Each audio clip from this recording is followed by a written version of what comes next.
Welcome to Groups this week. As a church, we exist to help all people become fully devoted followers of Jesus. And we believe doing life together is a crucial part of that journey. Now, during this time, we're going to unpack and dig deeper into the sermon we've heard this past week. Let's dive in as we continue to grow in our faith, knowledge, and love of Jesus together. All right, well, here we are, second week into the Nicene Creed, and I know this is your jam. This is your cup of tea.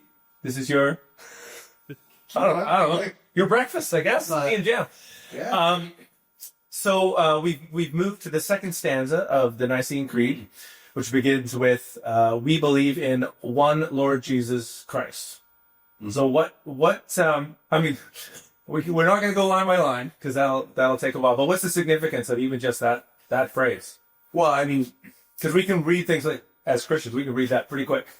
We can, and that's the thing about the Nicene Creed is like every line was loaded, and every line is usually there to respond to somebody who gets it wrong. Right. So right. What I love about the Nicene Creed is, I mean, we looked last week at God the Father, creator of all that there is, seen and unseen, heaven and earth, maker of heaven and earth, and then we get the middle section, which is almost the entire creed, which is about Jesus. Right.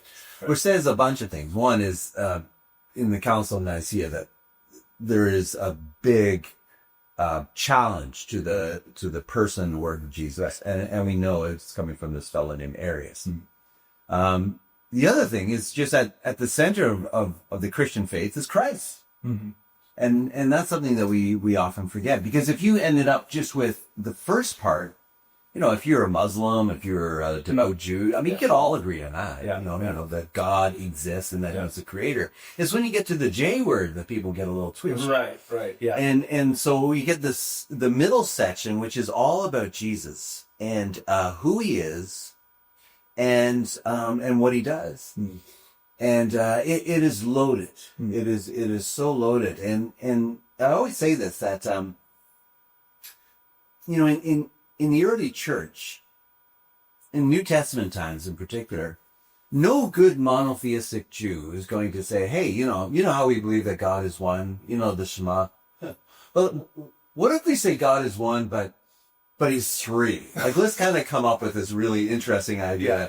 Like, they're good monotheistic Jews. They believe that God is one, but they've witnessed something in this Jesus that has turned the world upside down. Right. And to go from, the Shema in Deuteronomy 6, and yes, we hold to one God, and that's, we used the metaphor last week about a rope. That was their rope. That was to go back to the foundation of their belief. And then to say, yes, we still believe in one God, but also all that glory that God has held on to for Himself, Paul suggests He shares it with Jesus as well. So how in the world do we walk forward with this?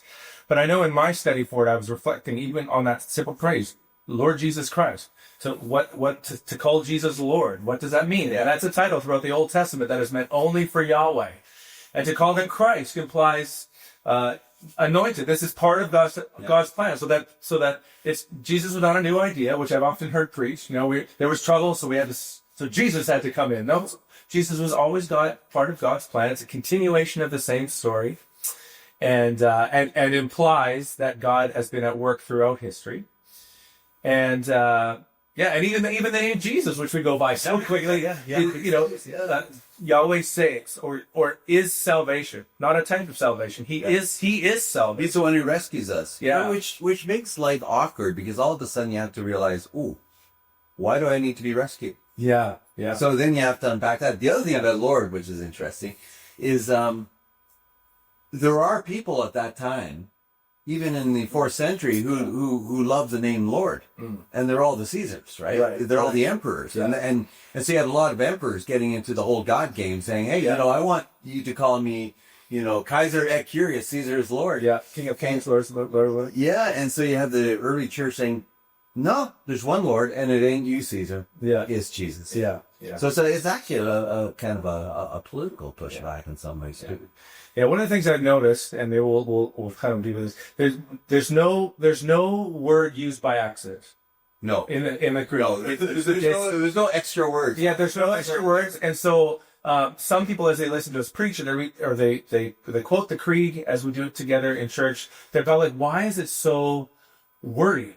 And every word is there for a reason. And I think I was sharing this with you, just the idea that it's so that you don't want to say too much or speculate, because then you might move into heresy, but you don't want to say too little, because then heresy has a way of getting in. Yeah. So you're trying to make sure you're covering every angle so that heresy can't force it in.